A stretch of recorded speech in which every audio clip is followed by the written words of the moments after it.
Ciao amici, ben ritrovati. Di cosa vi parlo oggi? Vi parlo di uno strumento di scrittura che non deve mancare nello scrittoio, nella scrivania degli appassionati di penne stilografiche, ma comunque di scrittura in generale. Questa è una penna di quello, un pennino in vetro di intinzione, una glass pen o dip pen a seconda di come volete chiamarla. A me per esempio piaceva molto questa, non sono riuscito a trovarla in Italia e me la sono accattata online. È bella o no? Sì, è come se avessi sentito in coro il vostro sì. Ha questo movimento, tra l'altro con una simil doratura, una porpora che insomma è veramente bella. Il pennino è un pennino fine, come vedete tutti i pennini della glass pen sono di tipo elicoidale in modo da poter raccogliere l'inchiostro, farlo cadere per gravità poco per volta, ma anche per essere facili da sciacquare.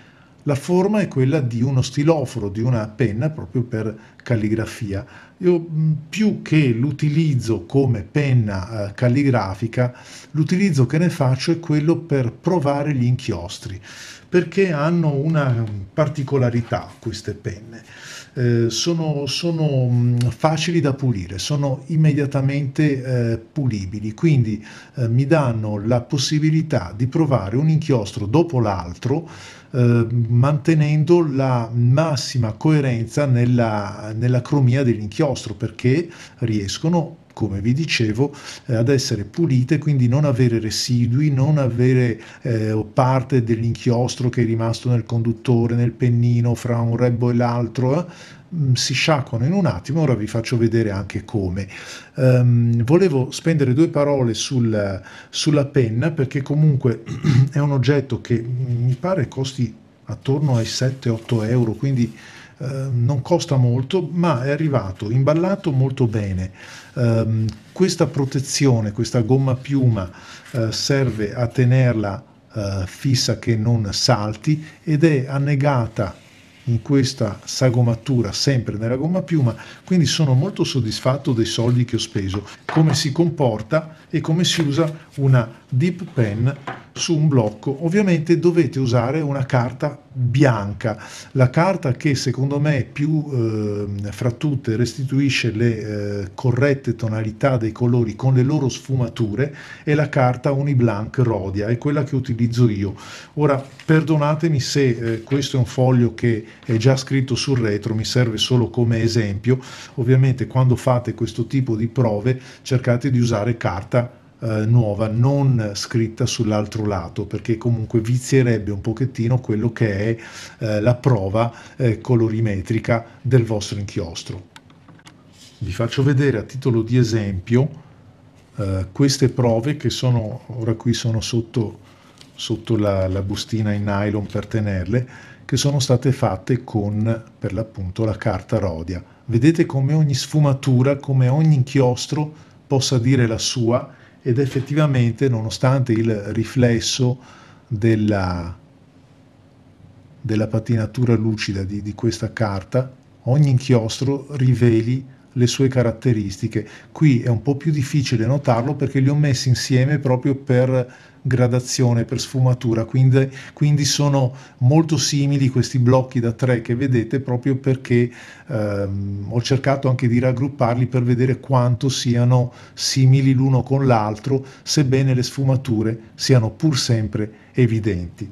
Sulla carta bianca è più facile riconoscere questo, perché anche su una carta buona come può essere la Clairefontaine o la stessa Rhodia, ma con una tramatura come questa, andiamo a perdere un pochettino la reale percezione dei colori, così come quando usiamo una carta avoriata, in questo caso l'ho fatto apposta per vedere lo shift, la variazione,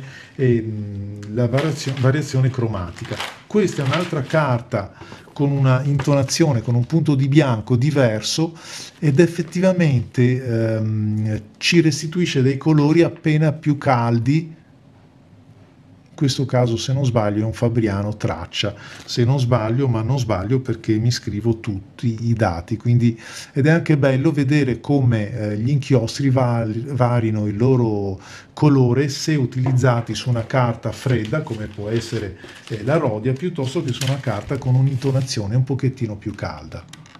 Ok, dopo tutto questo bla bla bla, andiamo a vedere come funziona questa Dip Pen. Allora, qui abbiamo un Private Reserve DC Super Show Blue, quindi un inchiostro blu supersonico, un bel blu, un bel blu. Vado a intingere appena la mia Dip Pen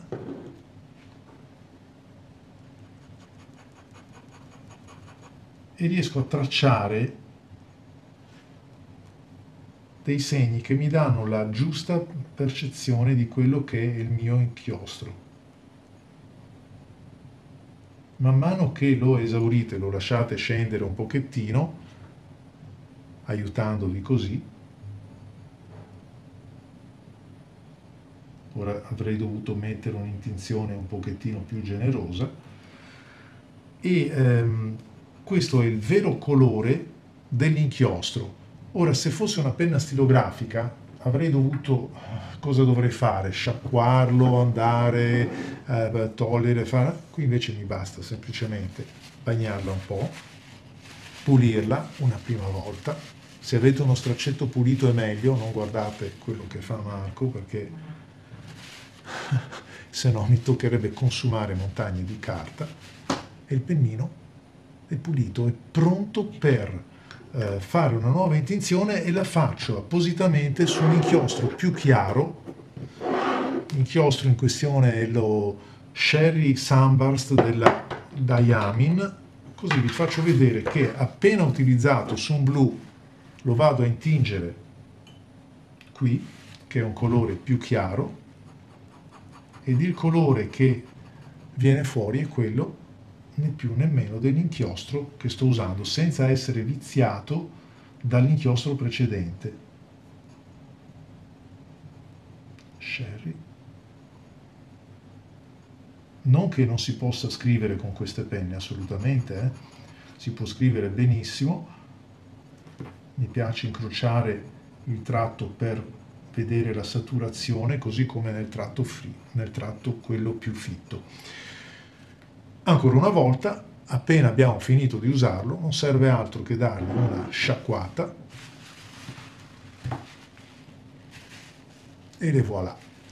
E la nostra Glass Pen è pronta per farci testare un altro inchiostro.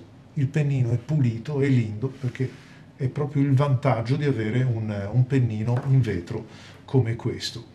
Cari amici, vi aspetto ai prossimi video di Stylographic Art. Ciao a tutti!